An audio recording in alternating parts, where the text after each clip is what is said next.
Hi, everybody. My name is Carl Darden, and I'd like to welcome and thank all of you for joining us today on Navy Sports Central. I'm your host, and this is the official podcast of the Navy Sports Nation, where we take a deeper dive into Navy sports. We are well into the fall sports season with league play just around the corner. Several teams are off to impressive starts, including volleyball, water polo, and women's soccer. And it was great to see Coach Brian Newberry pick up his first win as Navy's football coach as the Mids shut out Wagner 24-0. I'll update you on each of those teams, and I've got a terrific guest to help me preview the women's soccer team in our deep dive segment. In fact, even if you don't follow soccer, you're going to want to make sure you check it out. You want to talk about making an impact on the international scale and helping to save lives? My guest has done exactly that, and I can't wait for y'all to meet her. So please, don't go anywhere.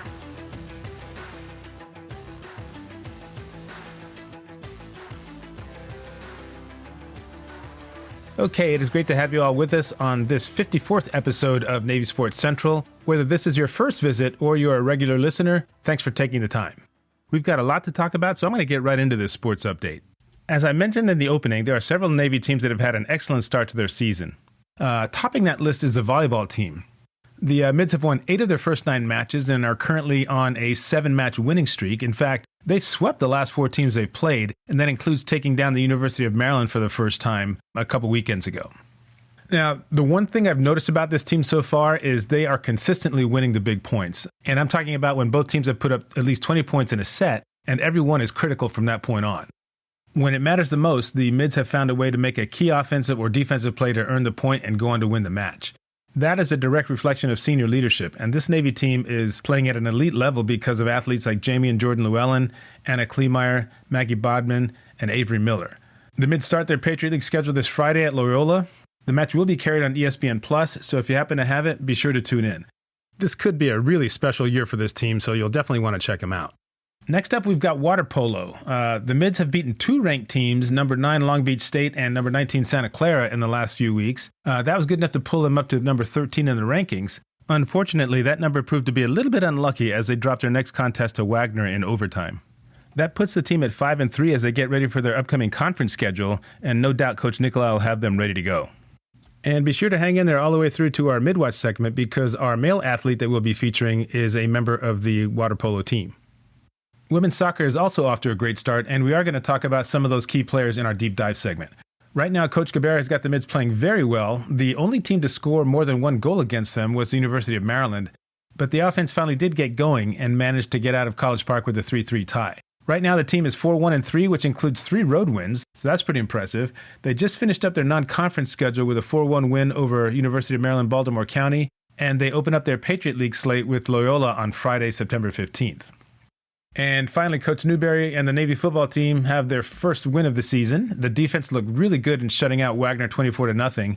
The Mids forced 5 3-and-out Seahawk possessions, and they also got the ball back after stopping them on 4th down, in addition to picking up a fumble recovery and an interception. That total of 8 surpassed Coach Newberry's get 6 goal, and you'll recall that's when the defense gets 6 3-and-out possessions, forced turnovers, or 4th down stops combined. Ty Levitai was very steady under center, making some good decisions with the football. He led the Mids on a very impressive 75-yard drive on just 5 plays right before the half to put the team up 17-0. Those 5 plays were all passes, by the way, and I don't have any idea when the last time was that Navy had 5 successfully completed passes in a row in a game where they were ahead at the time. Anyway, my favorite play of the game was a 46-yard touchdown run by sophomore slot back Eli Heidenreich, and that came with about 10:44 left in the third quarter. Levitai just handed it to him as he went in motion left to right, and after he broke through the line, Heidenreich made a couple of very impressive cuts, got to the sidelines, and worked his way down for a score. But the best thing about that play was Navy right guard Josh Pena running downfield just ahead of Heidenreich. At about the 27-yard line, he delivered a key block that basically cleared the way into the end zone. And the funny thing about that block was it wasn't one of those decleaters or anything like that, one of those ones where the defender just gets planted into the ground. Penny just basically pushed this defensive back and sent him sprawling 5 yards downfield. It looked like he was just shoving this little toy doll out of the way. In any case, the Mids offense looked a little bit better, but there's still a fair amount of work to do as they continue to internalize Coach Chestnut's offense. The strong positive yards on the pass plays was definitely a plus, though. Levitai passed for 161 yards, and the offense did run for 245, averaging about 5.5 yards per carry. So on balance, I'd say it was a decent day. Okay, that takes care of our sports update. Don't go anywhere. Our deep dive segment is next.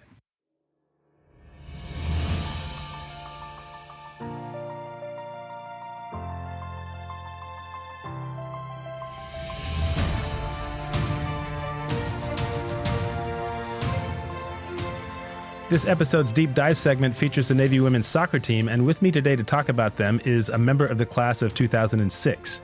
She played goalkeeper for Coach Karen Gabera and then went on to serve 8 years in the Marine Corps, making 2 combat deployments in support of Operation Iraqi Freedom. She has played and coached soccer at every level, including professionally and internationally, and she still managed to find the time to earn an MBA from the University of Liverpool and a law degree from the University of Houston. So I am extremely pleased to have Hailey Carter from the class of 2006 here with me today. Hailey, I really appreciate you joining me on Navy Sports Central. Thanks for taking the time. Absolutely. Thanks, Carl. Pleasure's mine. All right. So there's quite a bit of stuff I want to go over with you. So let's go ahead and jump right into it. First of all, can you briefly recap how you got started in soccer when you were young and what led you to the Naval Academy? Yeah. So soccer was the very first organized sport that I got into. And I started playing because I went to a tournament with 2 of my boy cousins. And they were a couple years older than me, maybe 4 or 5 years older than me. And I went to a tournament with them and I thought it was the coolest thing ever. So when I got home, I told my mom that I wanted to play soccer. And that was in kindergarten. So I started playing in at 4 or 5 on a YMCA team. And I was the only girl on the team. And then I moved, after kindergarten, I moved to another suburb and I stayed in that suburb. I grew up, spent my whole life there. So 1st grade through 12th grade. And I found a girls' team to play on. And I grew up playing with those same girls, in high school and club, and was really fortunate to be able to do some great things with that group of athletes. And many of us went on to play Division I college soccer. So it was pretty cool. It was a very fortunate group of other athletes to grow up in, and support structure. It was fantastic. Now, was that the only sport you played? Of course not, right? Like I grew up playing every sport there was. It just, as an athlete, I think, I grew up, I'll tell you what I didn't do. I did not do track and I did not do cross country. I'm sure you'll find that shocking, being that I was a goalkeeper. Those 2 sports were of no interest to me, but I ran plenty of track for Karen while I was playing soccer at Navy. So, but I, basketball, softball, I played Little League baseball for a year. I love tennis, racquetball. I grew up playing golf. For my 16th birthday, my parents got me a new set of golf clubs.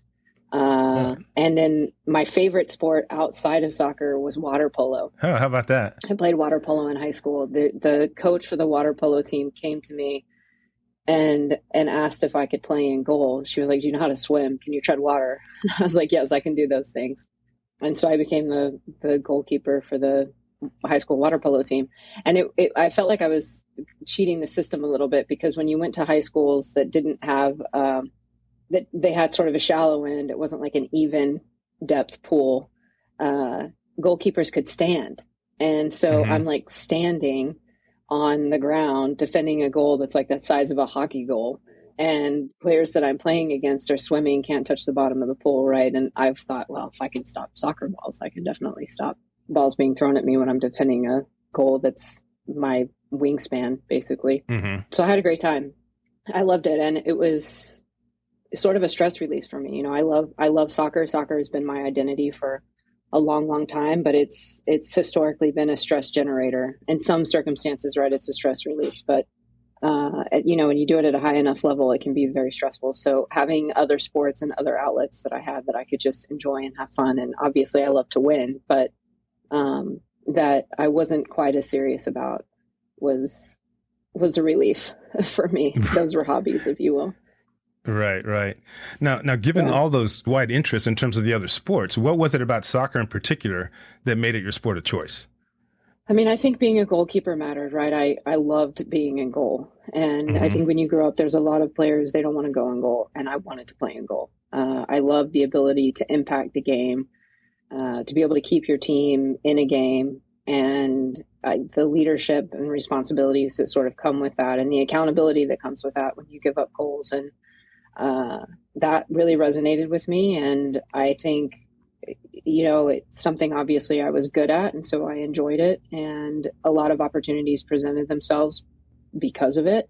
And, even looking back now, I think the amount of opportunity that I was given through the game, I'm thankful for, and I was thankful for it even then. I was smart enough to realize I could go to college and continue to play and get my college paid for and all of these other things. So being good at it helped, but it was something that I just really thoroughly enjoyed. And Right. it like I said, it was my identity. That's what the other sports I found to be fun because I was an athlete. And like I said, I love to compete and win, but I loved soccer. I was eating, sleeping, and breathing it as a kid. I had posters all over my wall. And, I was like 15 for the 99ers. And I was at an Olympic development camp when that happened. So it was just something that was defined really who I was, especially like in my formative years. So Right. Yeah. Now, to that point, you mentioned the 99ers there.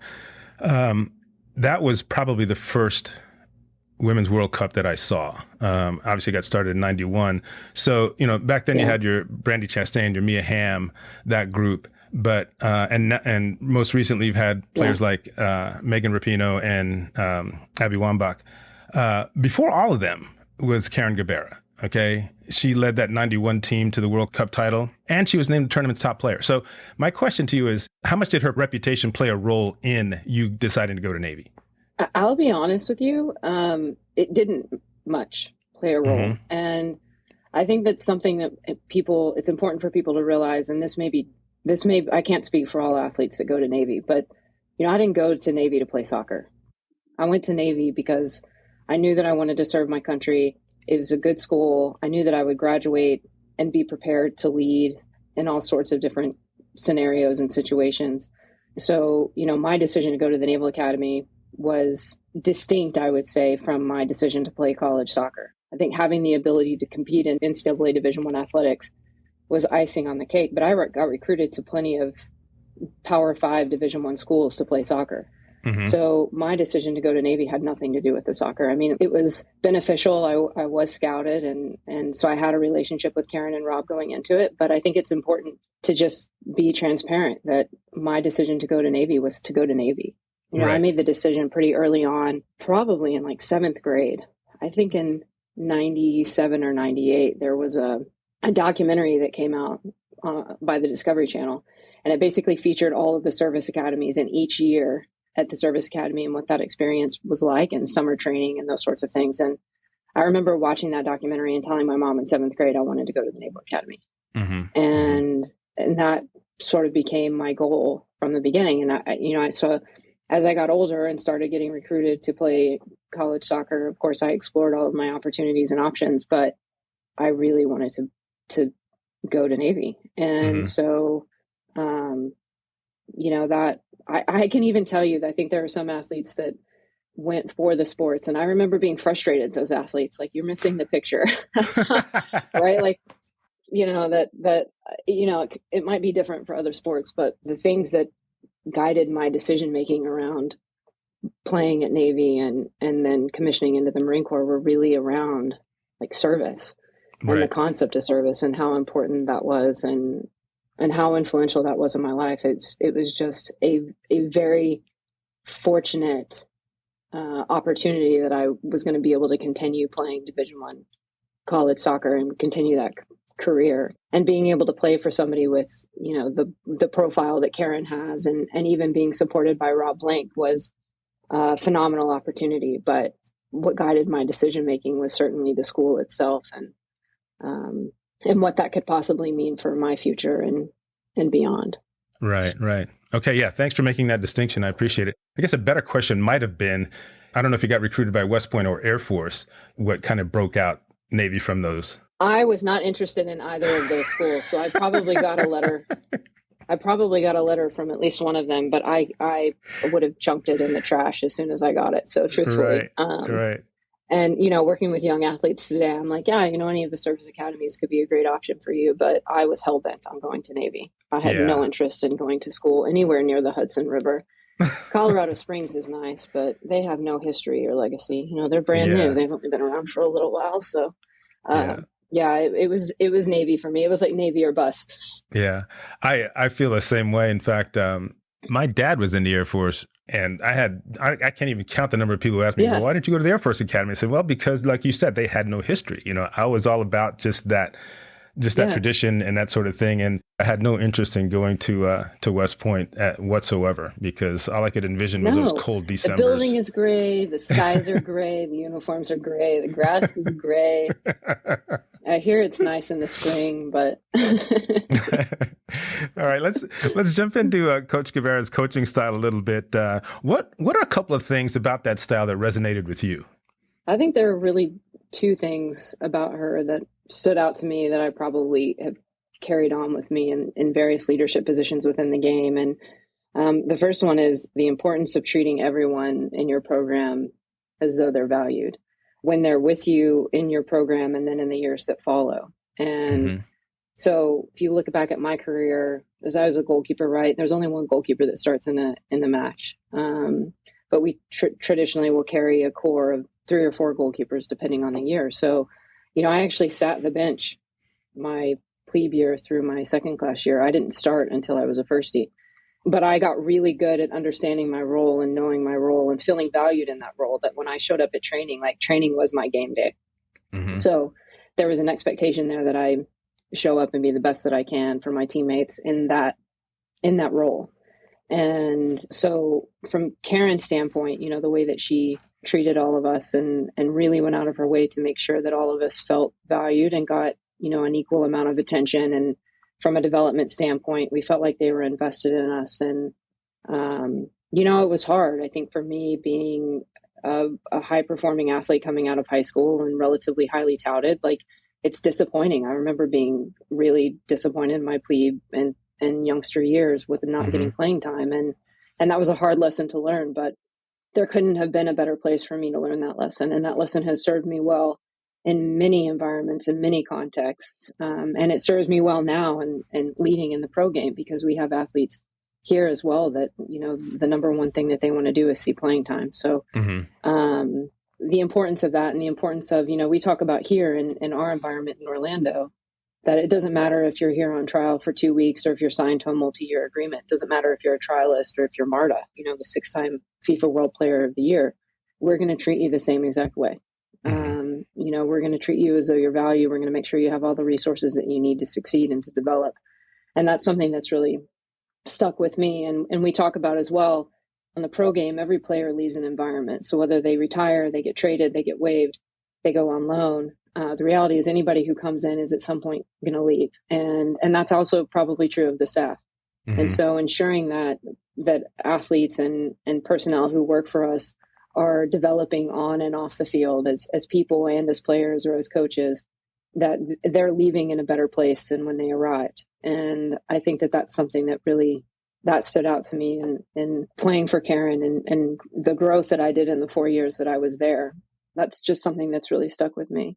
And then the second thing too is the importance of really getting to know your players and your athletes and who they are off the field. Right. I think that's something, I look back at what I was like at 18 and 22 years old. And one, I was infuriating for sure.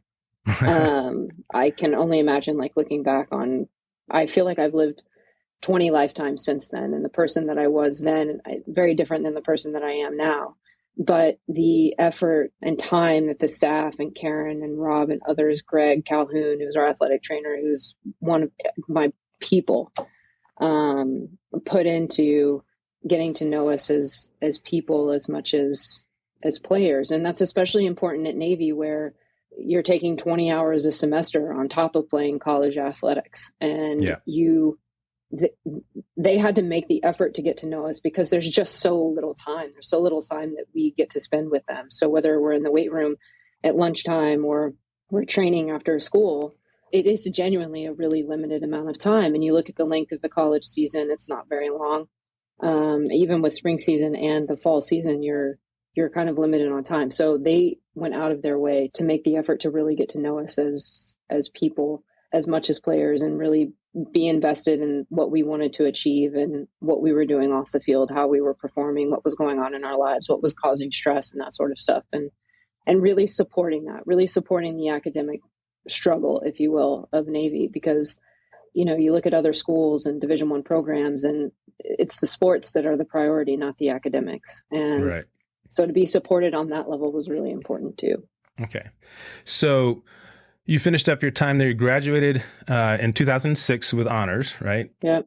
8 years in the Marine Corps. You mentioned playing soccer professionally. How did that opportunity come up? So I was really fortunate. I was able to continue playing while I was in the Marine Corps. I played on deployment, right? And this is actually a funny story. My roommate on my first deployment was a girl named Stephanie Drake. She was Stephanie Parker at Navy, and her married name is Drake. And we were teammates.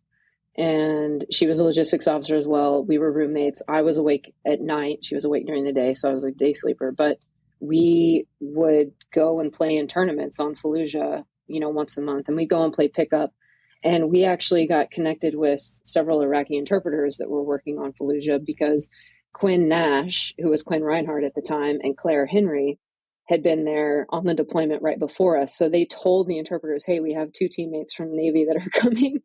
And so you can start to play with them. And so we kind of just tagged out. So we started playing with them. And then on my next deployment, I was at Al Assad, but some of those interpreters had moved from Fallujah because by that point we had closed Fallujah and we had moved a lot of things to Al Assad. And so then I was playing again with the same interpreters that a year and a half before in Fallujah I'd been playing with. So I was really fortunate to be able to get to just play from, like I said, from a stress relief standpoint. Mm-hmm. In between deployments, I was able to compete on the All Armed Forces team. So I competed in 2 world championships for that.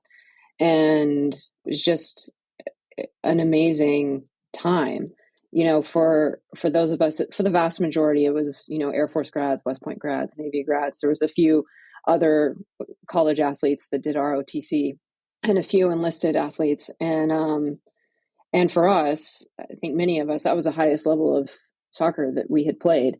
If you know much about the Council for International Military Sports, CISM, when they host these world championships, you have countries like Germany, South Korea, and Brazil, who all have sort of obligatory service requirements. And so what winds up happening is you get their U23 national teams or some of their senior national team players who come in, they get issued a military ID card and a uniform, and then they go and they compete in these tournaments, and that winds up being their service obligation to their country. So the Brazilian U23s would show up and they'd all be like third-class petty officers in the Navy. They'd all be wearing the same uniform.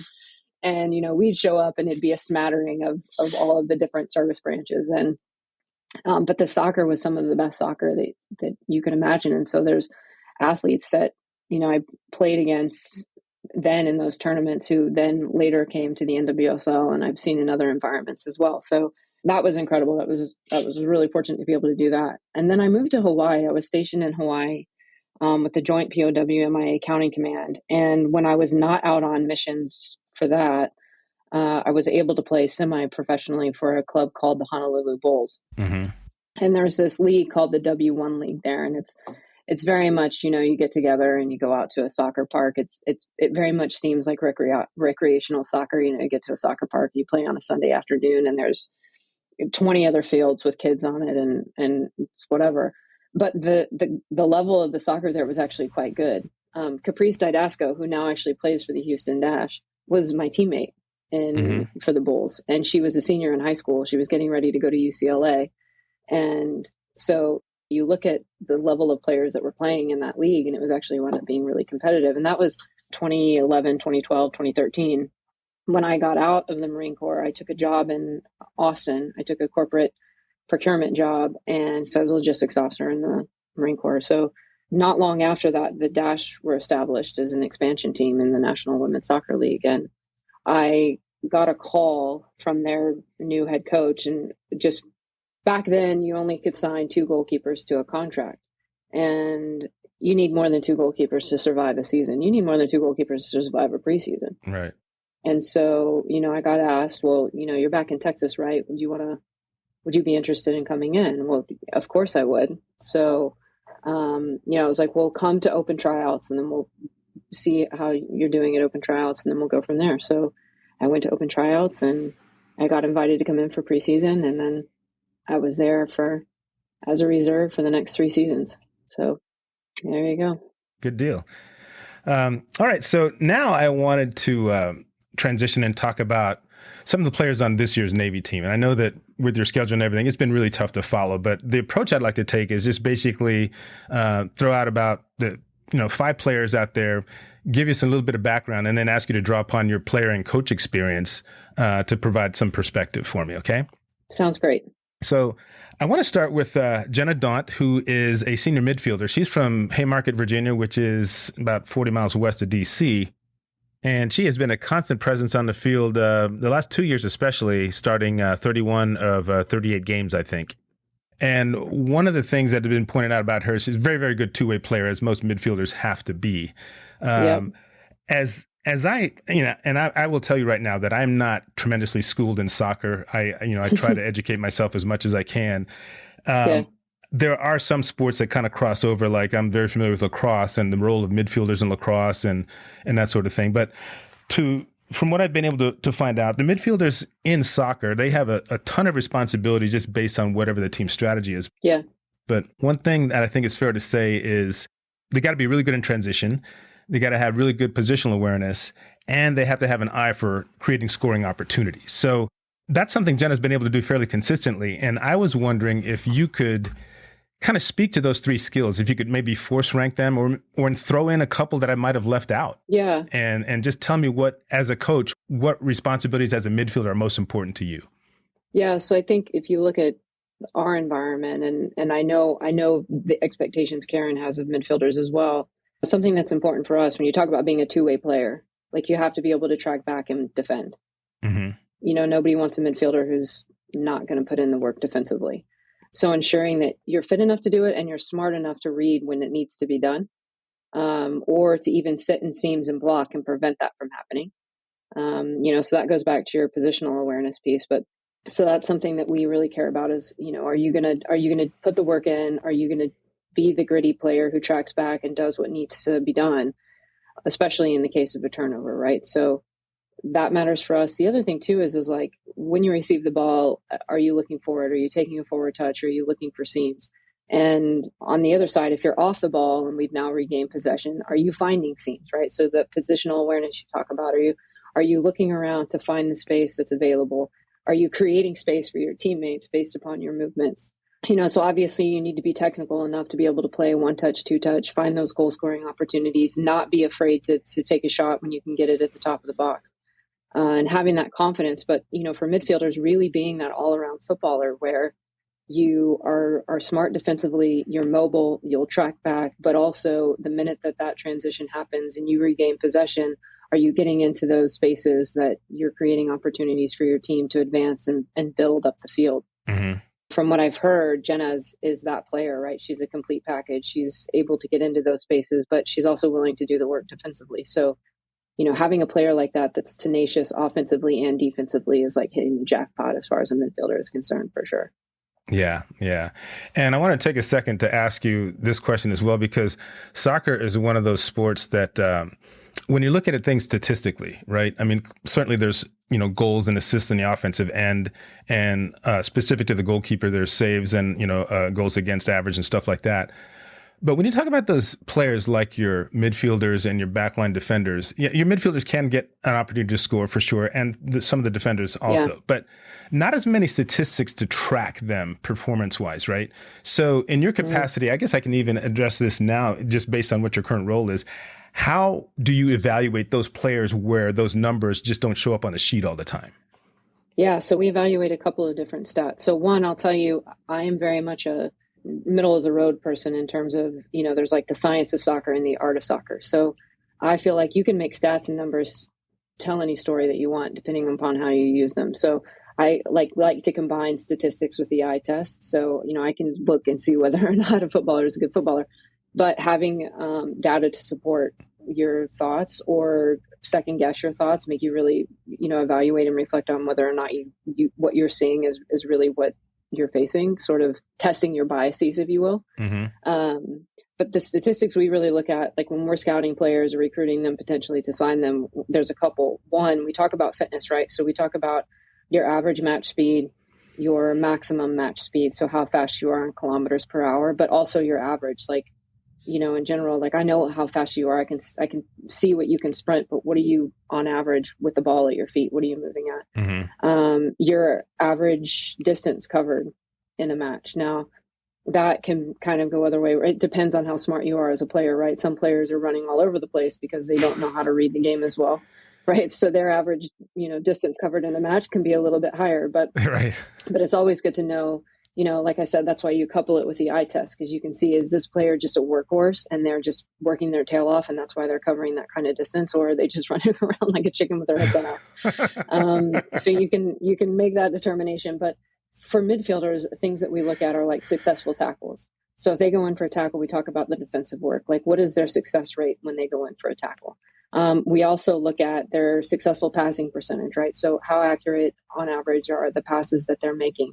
And then we also look at, just not from a statistic standpoint, but just in general, like you can look at a heat map, it's similar to that, but what are their successful through passes? So what kind of opportunities are they creating for the front line? And are they getting balls played in behind the back line? And so you can start to see that based on what passes are they making. So not just what is their successful pass percentage, but also like how dangerous are the passes that they're making successfully. Right. And so we tend to evaluate all of those stats, right? And we're really fortunate because we've got plenty of stats and video available for us to use to evaluate players. But those are the kinds of things that we're looking at, and especially for midfielders. All right. Good stuff. Next, I want to talk about 3 forwards. They are Alexa Riddle, Marley Heaven, and Amanda Graciano. Riddle and Graciano are both juniors. Heaven is a sophomore, and they've started every game so far. They're also the top 3 leaders on the team in points. Yep. So, Mike, the one thing I did notice, though, when I was looking at their assists, is there's a fair number of assists to each other. In other words, they are, you see Riddle assisting Heaven and Graciano assisting both of them, vice versa. Yeah. So, first of all, my thought there was, okay, they seem to have pretty good chemistry developing because they're looking for each other all the time, and that makes a lot of sense. Yeah. Yeah. What other things do you look for in a starting forward line that demonstrates, okay, these folks are building good chemistry, and what can you do to develop that chemistry further? Yeah, so I think not enough can be said about the importance of chemistry with any line, to be honest with you, whether it's a back line or a front line, the chemistry between players matters. But not just the chemistry. I think beyond the chemistry of sort of knowing where your teammates are going to be is training that, right? Training what spaces we want to get into. So whether you make a substitution and somebody comes off, it doesn't matter. They know the space that they need to be into. And that's something that when I was at Navy, we were very serious about, like ensuring that you were getting into dangerous spaces and creating opportunities for each other based upon that. So that's something that we evaluate as well. Like we talk about here in Orlando, for instance, getting within the width of the frame of the goal. So if our forwards, if you have a winger who takes the ball wide and is able to cross something in, we want to make sure that the opposite side player and the 9, right, the center forward, are going to be making runs that are at some point within the width of the goal, because that's the most dangerous area. So whether it hits off you, you just redirect it or whatever, the likelihood of you scoring a goal is significantly larger than if you're outside the width of the frame of the goal. So we talk about that. We talk about getting into dangerous spaces. We talk about knowing how to play in the blind spot of 2 center backs, right? So can you play on the blind side of a defender so that you can get in behind the back line, right? So that a ball can be played through to you and now you're going to goal.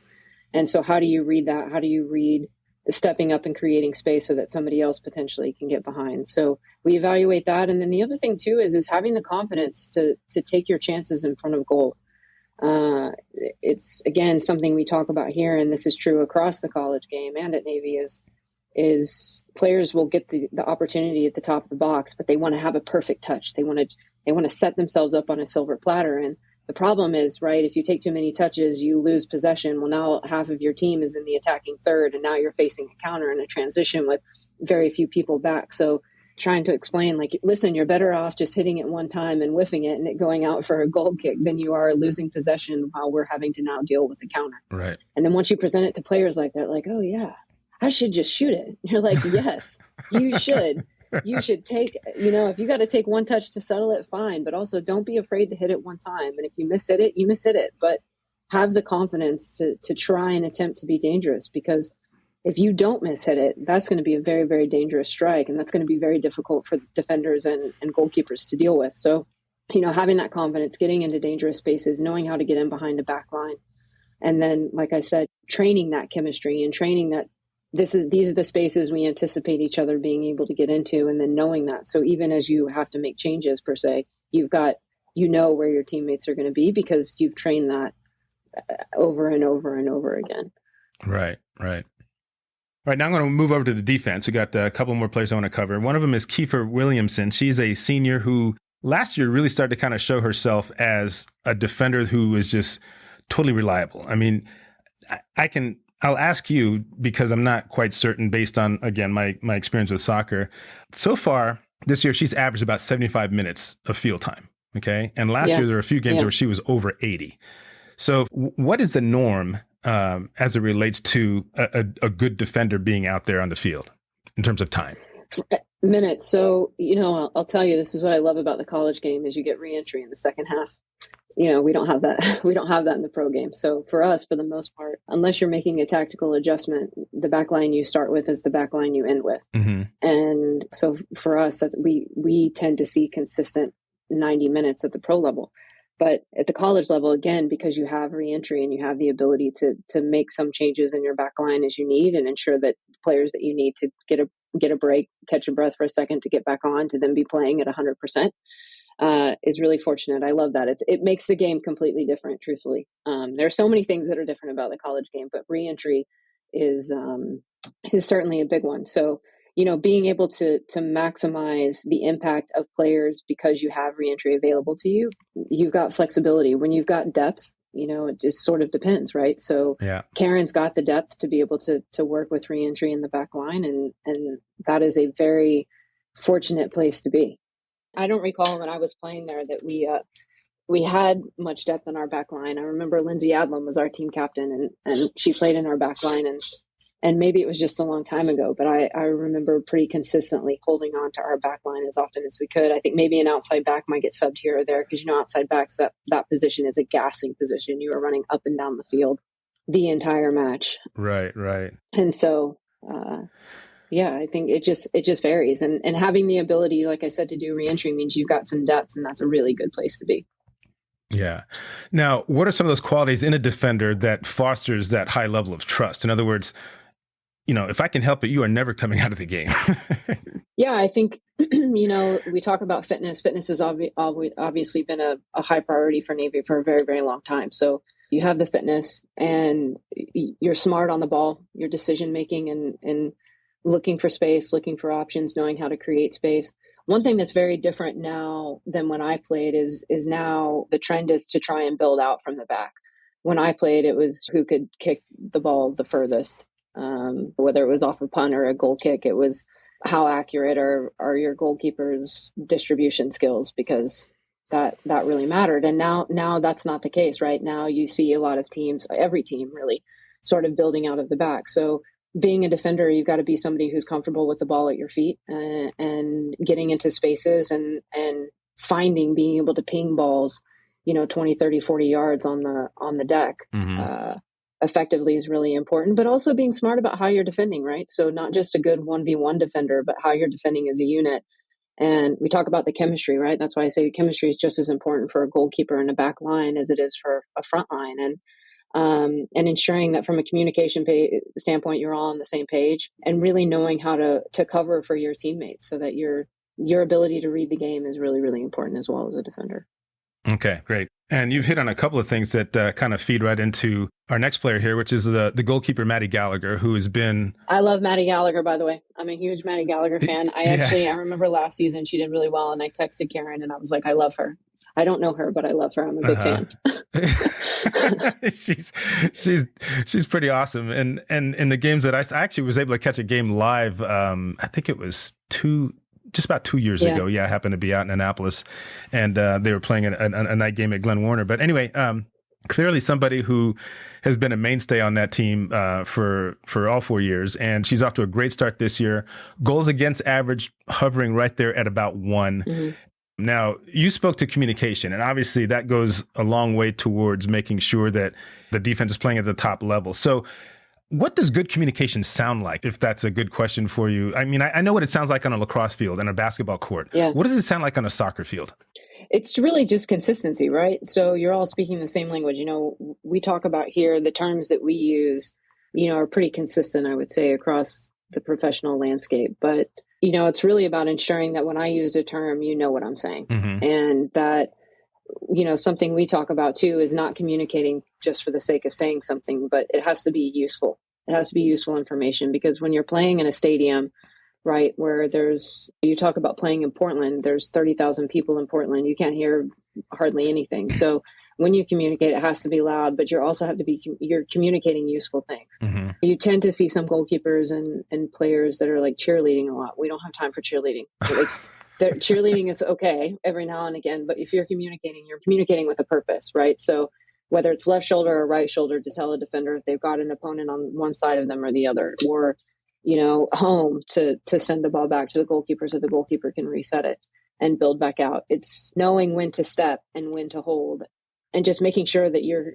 regardless what your team comes up with, ensuring that everybody on the team is using the same language and that it's consistent, and that communication, like I said, is intended to be useful, and that's something you have to work with young goalkeepers on. Young goalkeepers, when you tell them to communicate, generally they'll think, oh yeah, I should be like cheering on my teammates. And again, that's great, but that's not necessarily what we need to be successful on the pitch. So teaching them to communicate quality instructions is really important. And, when you grow up coaching goalkeepers, it's something that you really focus on with them. So.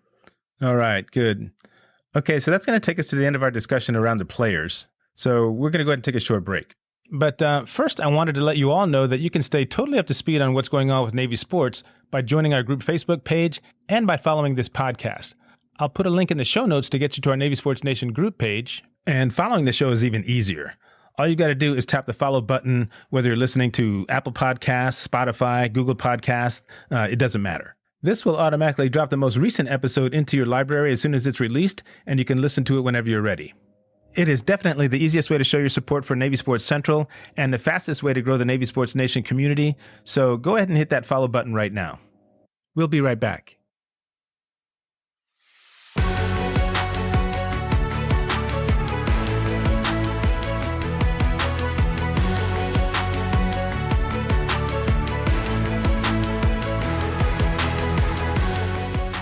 Okay, thanks for staying with us here on Navy Sports Central. Carl Darden here with you, and I'm joined today by Hailey Carter. She is a former Navy women's soccer player from the class of 2006, and currently the Vice President of Soccer Operations and the General Manager of the Orlando Pride of the National Women's Soccer League.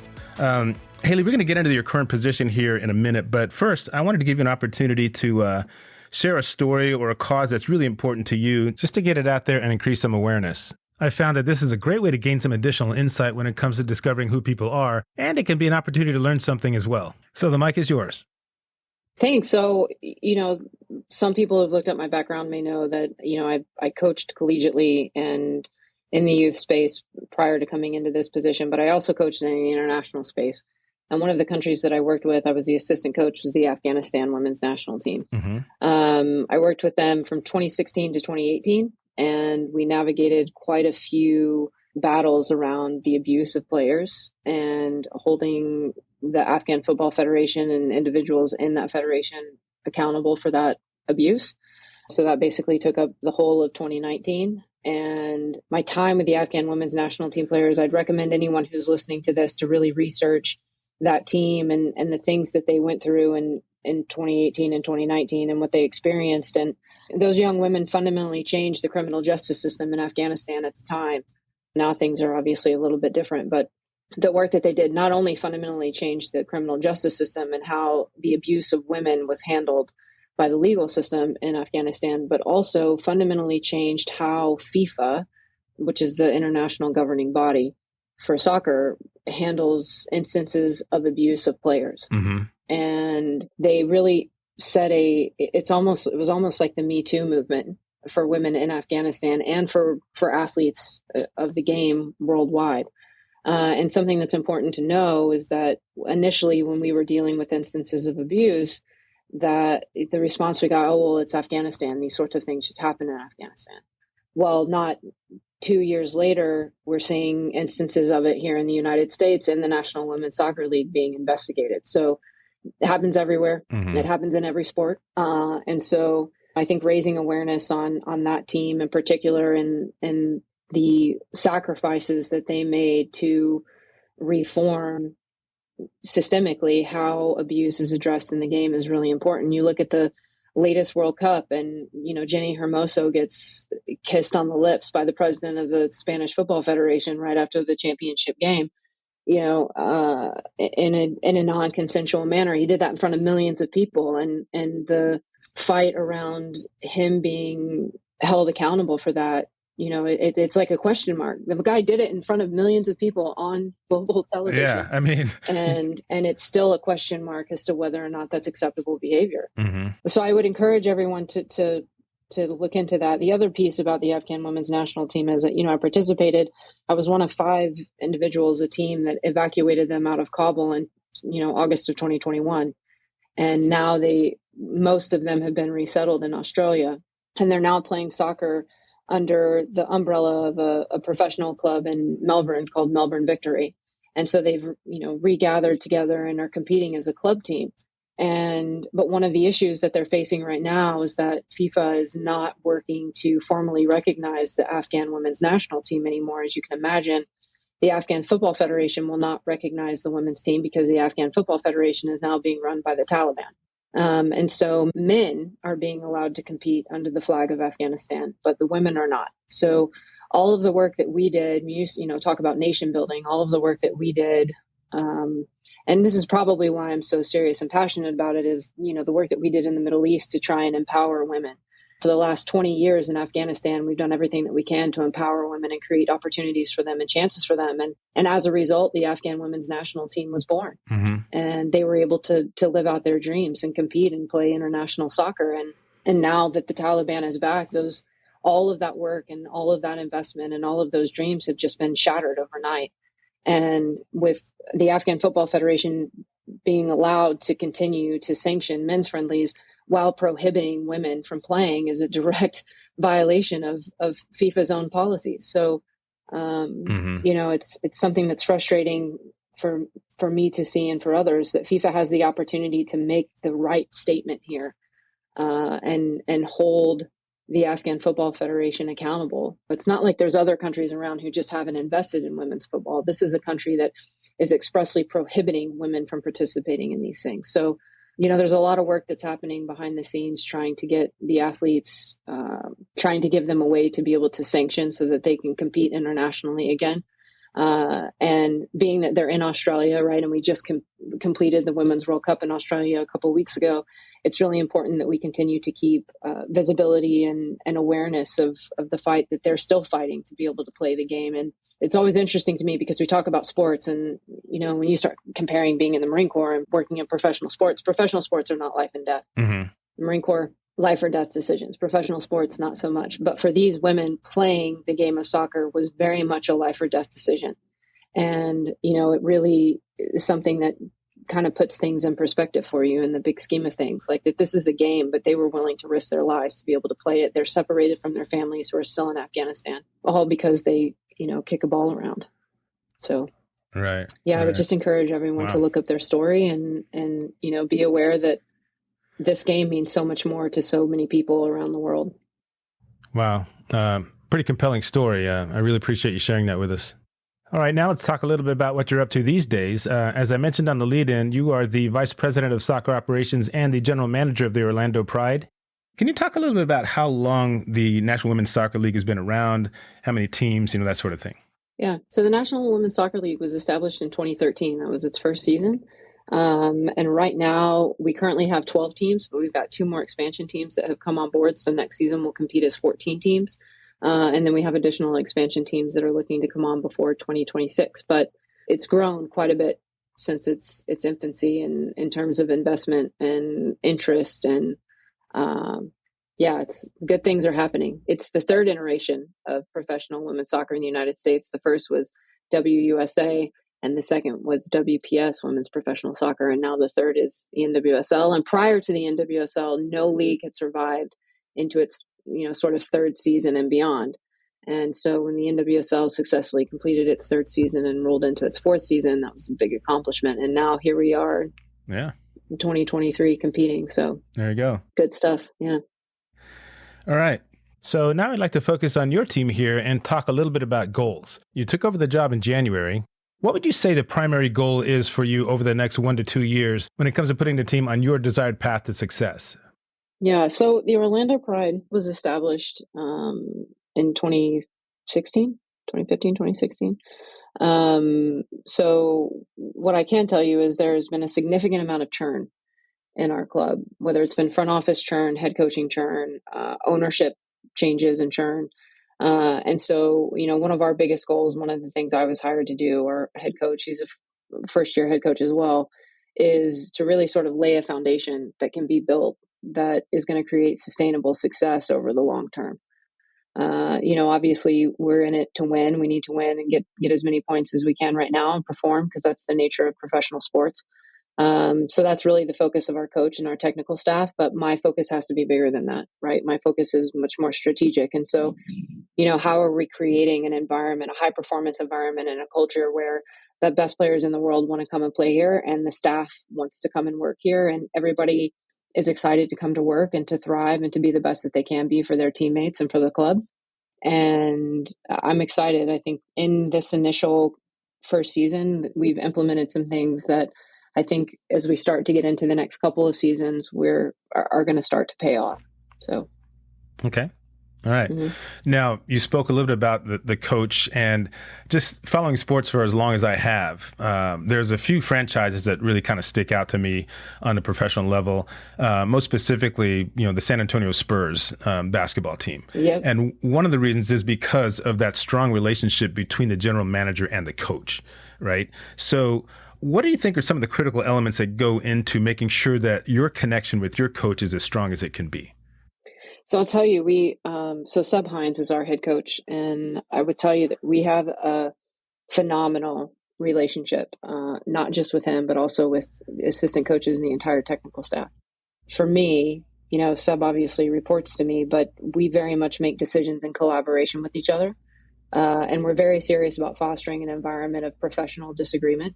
I think you need to surround yourself with people who are comfortable disagreeing with you and talking through things and working through things. Mm-hmm. And I can tell you that when we make decisions, anything that happens on the field, he owns that. That's his responsibility. And I give him the space to make those decisions. And when he makes those decisions, that's what the staff goes with, right? Like that's his job. So, and I make it abundantly clear that the expectation is that the staff will support those decisions. But that being said, those decisions come with significant communication and discussion beforehand. And that's really, I think, how we get buy-in, right? Is everybody in the technical staff will contribute, and then, it's Seb's prerogative to make the decisions. It's not a democracy. He's the head coach.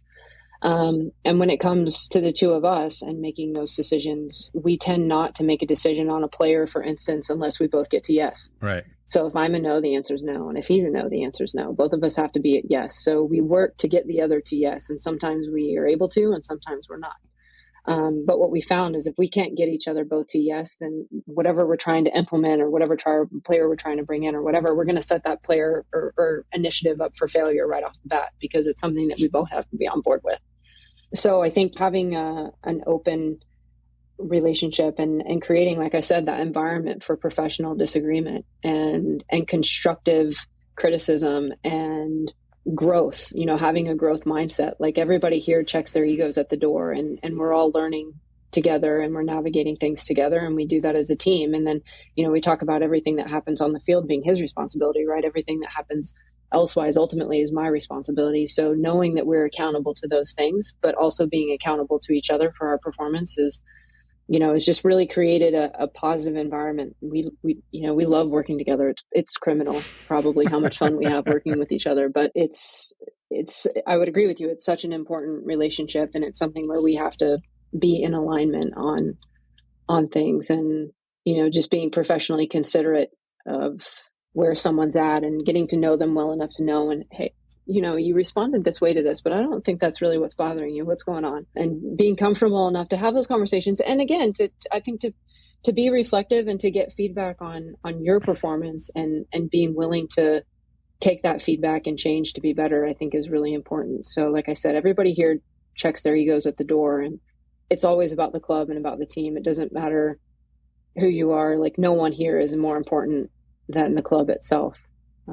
and the club's success. Right, right. Because it's our responsibility to set that tone and set that example. If we don't do it, we can't expect the players to do it. Yeah, that is so true. Okay, so we're just about wrapped up here, but I did want to get your take on one more question related to your current position. In the last several years, we've seen a significant increase in the number of women selected to lead professional sports franchises at the executive level. So what advice would you give to young women who would like to work in sports management in that capacity? I had a really non-traditional path. I was really fortunate when I was playing pro soccer. I had a full-time job the whole time I was playing, which is like unheard of now. But I had a mortgage and 2 car payments, and I hosted like 9 different teammates in my house. So I'd had my MBA when I got out of the Marine Corps. I'd already had it, and I've risen in corporate positions since then. I used my GI Bill to go to law school because it drives me crazy when veterans don't use their benefits. And so I used my GI Bill, and I woke up one day in law school and did that. And that was great. Sat for the bar and did all of that stuff. But every decision that I made, I think from the time that I got out of the Marine Corps and was playing professional soccer, I coached, I played, and not everybody's going to have the opportunity to play. So I want to make it clear that just because you played doesn't mean you're going to be good at other things. And just because you didn't play doesn't mean you're not going to be good at other things. So, I think and I tell this to people all the time, because we tend to hire former players into positions. And for me, it has to be the right former player. Mm-hmm. There have to be qualifications and life experiences that would qualify that individual to be in a certain position. And, they just happen to be a former player. So that helps them in understanding the context and how to lead and things like that. But I think for me, I really thought about what are the things that I can put on my resume that are going to get me into a position where I can influence the game at a high level for good. And this position was the first time that everything I'd done in my personal life and everything I'd done in my professional life, my soccer life, my corporate life, sort of came and married together into a place where I could influence the game for better. And that for me has been a big driver. Like I'm obviously very passionate about the league. I want to create a club that can win. But my biggest passion is growing the women's game, right, and creating a league. We've got leaders in this league right now who obviously we want to do well for our clubs. We compete for the same pool of players with each other. But for us, we make decisions collectively as a group that are going to benefit the entirety of the league. And so I just was really fortunate to be able to combine the leadership experience that I have, the coaching experience, the playing experience, the educational qualifications that I have into this role. And so for anybody looking to get into this role, I would say, like, get your MBA, get a master's in sports management, put yourself out there, get into leadership positions that may seem untraditional, go out and coach.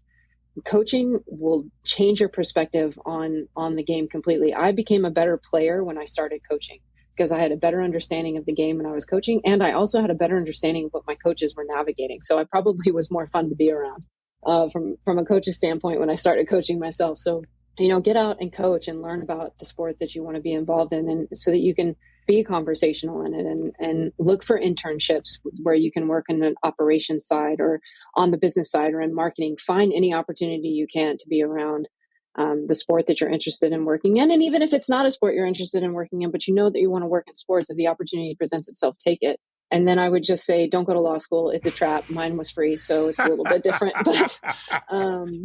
But don't feel like you need to go to law school to be a GM, because you don't. It does help when you're negotiating player contracts, but don't feel the pressure to go to law school if you don't absolutely necessarily have to, or it isn't free. Right. Okay. That's some good advice. All right.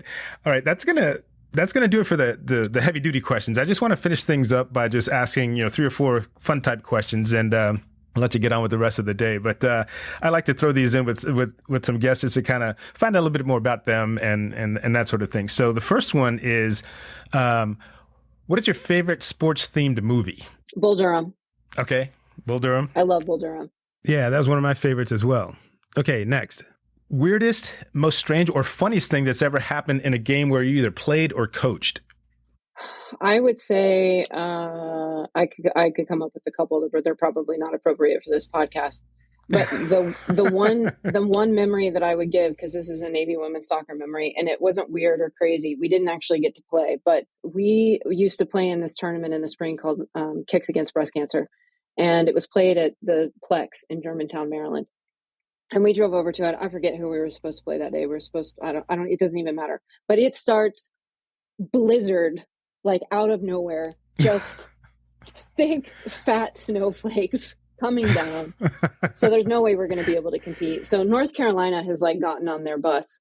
And meanwhile, Karen looks at us and is like, well, you can either run fitness now or you can run it when you get back to Annapolis.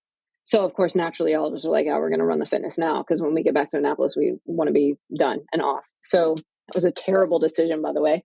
So we're like running sprints in the parking lot. And of course, it's like serious snow. And North Carolina is just on the bus, like, those ladies are crazy. And then we like, after the sprints, then we are like running around the park, like at the Germantown Plex, there's a road that goes around us. We're like running this. And I remember like having to put my head down because we were running against the traffic so the traffic could see us, but the snow was like in your face. So I had to run like this so that nothing was getting in my eyes.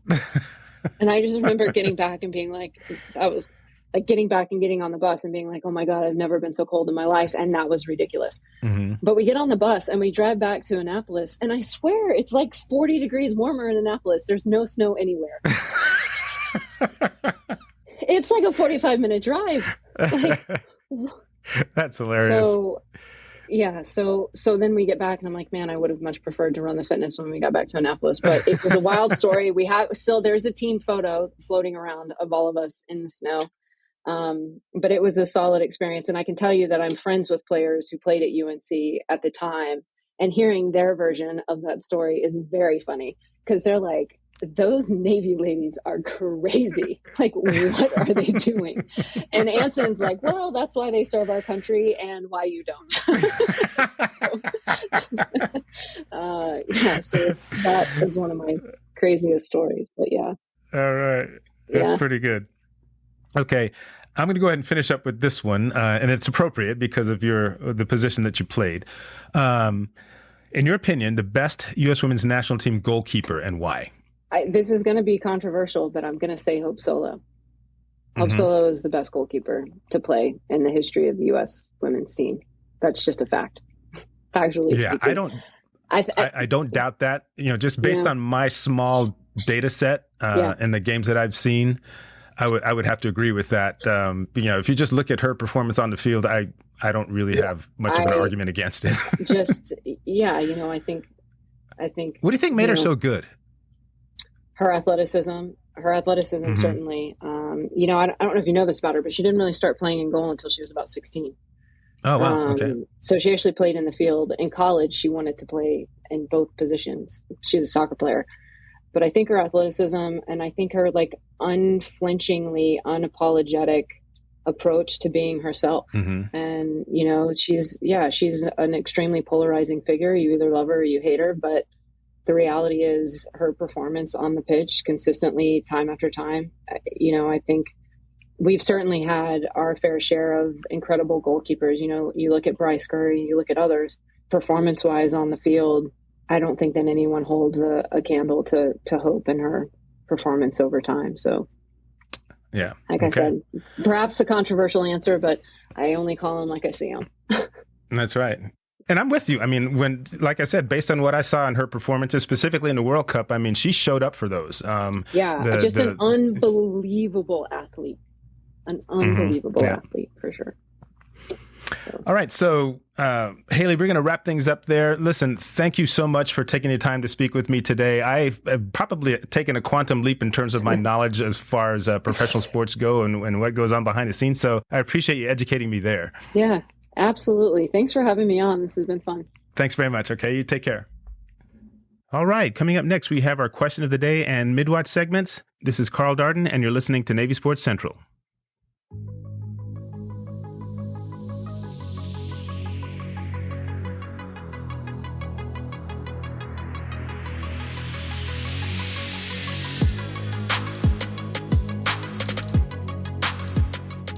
We are back. I'm going to get to our question of the day here in a minute, but I did want to come back to one of the things my guest Hailey Carter spoke about earlier in the show regarding Afghanistan's women's national soccer team. I've included a video link in the show notes that tells their story. It's roughly 6 minutes long and well worth watching, by the way. I highly encourage you to take a look at it. These young women are truly heroic, and Hailey, much respect to you and all of your colleagues who helped them get relocated to Australia so they could continue their fight to represent their country on the world stage. Pretty inspiring stuff. Now, let's go ahead and get to our question of the day. First, we'll go ahead and check our responses to the question from our last show. And if you recall, here it was. Navy women's triathlon coach Billy Edwards is a Naval Academy graduate from the class of 2000. How many other sports at Annapolis have a Navy grad as part of their coaching staff? Is it A, 5, B, 6, C, 8, or D, 9? So as we check out the answers, most of you went with D, 9 sports, with 63% of you choosing that one. Next was C, 8, and 27% made that selection. After that was A, 5 sports. 9% of the responders picked that one. Nobody picked B, which was 6 sports, and that actually happened to be the correct answer. After going through all the coaching staffs, I came up with a total of 6 other sports besides the Navy Women's Triathlon team that has at least one Naval Academy graduate. And they are Navy Women's Rugby. Murph McCarthy, who is from the class of 2000, is their coach. Men's cross country, Coach Lenzel is from the class of 2003. Football's got a bunch. You got Coach Green, class of 98, Coach Ukaitis, class of 2006, Coach Thomas, who's coaching the slot backs from the class of 2014, and Coach Wade from the class of 2017. In track and field, we have Coach Campbell from the class of 89, and sprint football, Coach Matus, class of 2009, and finally, water polo is Coach Nicolau from the class of 92. I was pretty thorough looking at the coaches from each sport, so I don't think I missed one, but that doesn't mean I didn't. So for those of you who came up with 8 or 9 other sports, if you're pretty confident of your answer, let me know which ones I missed. Now it's time for this week's question. The Navy women's soccer team won their 5th Patriot League title in the 2020 season, and Maddie Gallagher started 9 out of 10 games as a freshman that year. Her goals against average during that season was a microscopic 0.80 per game. So the question is, what was her save percentage over that same period? Was it A, 77%, B, 79%, C, 82%, or D, 84%? You guys can take some time to think about that one. You can answer by going to the Navy Sports Nation group Facebook page, and I should have that up later this evening. Okay, now I'd like to go ahead and move right into our first mid-watch segment of the year. Remember, this is where I pick one male and one female athlete to follow throughout the season to see how they're contributing to their respective teams. This fall, I've decided that we're going to track Avery Miller from the women's volleyball team. Avery is a senior from Phoenix, Arizona, and she is the mid-setter. And at 6 feet, she's taller than most, which makes her even more of an offensive threat. Miller started every game last year and finished the season with double-digit assists per set. So far this year, she's posted 288 assists in over 29 sets played, which works out to a team-leading 9.93 assists per set. Defensively, Miller ranks 4th on the team in digs and 5th in blocks. The mids have been playing extremely well over the last couple of weeks. They just competed in the University of California San Diego Invitational and won all 3 of their matches over the University of Denver, UCSD, and San Diego State. In fact, they didn't drop a single set. In those games, Miller put up a total of 83 assists, including 30 against San Diego State. Now, you're going to hear a lot about Jordan and Jamie Llewellyn this fall, and rightly so. And one of the reasons why is because of the teammate who will likely be setting up most of their kills during each match. As the setter, Avery Miller acts as the quarterback of the Navy offense, and she's got them playing at an extremely high level as they head into their Patriot League schedule. Moving on to the men, the sport is water polo, and the athlete is Kiefer Black. He is a freshman from La Jolla, California. This guy is a beast. At 6'7", 220 pounds, he is already making his presence felt just 8 games into his Navy career. So far this season, he has rung up 12 goals and 18 assists for a total of 30 points. Black's best outing so far was in the Mids' 10-9 upset over 9th-ranked Long Beach State, where he scored 4 goals and assisted on 2 more. The water polo team will be heavily into their conference schedule in a couple of weeks. Based on what I've read so far, Kiefer Black will be critical to their success as they start their run for a championship, and I'll be looking forward to seeing him in action. That's going to do it for this edition of Navy Sports Central. Thank you all so much for joining us. Now, if you like what you've heard, please be sure to hit that follow button wherever you get your podcasts, and remember to get the word to all the other Navy fans out there. Once again, I'd like to thank Hailey Carter from the class of 2006 for being with me today. What a great conversation, and we wish her the very best as VP of Soccer Operations and General Manager of the Orlando Pride. Our question of the day continues to be a show favorite. You can get in on that by joining the Navy Sports Nation Group Facebook page and giving your answer to this week's question. I will pin it to the top so you don't miss it. And just a quick reminder, the views expressed on Navy Sports Central are my own and do not reflect those of the U.S. Naval Academy or Navy Athletics. By the way, the music used in Navy Sports Central comes to you courtesy of Audio Jungle. This is a great site for purchasing the rights to use the music from thousands of artists around the world, and those featured in the podcast will be credited in our show notes. Talk to you soon, everybody. Until next time, this is Carl Darden. Go Navy, beat Army.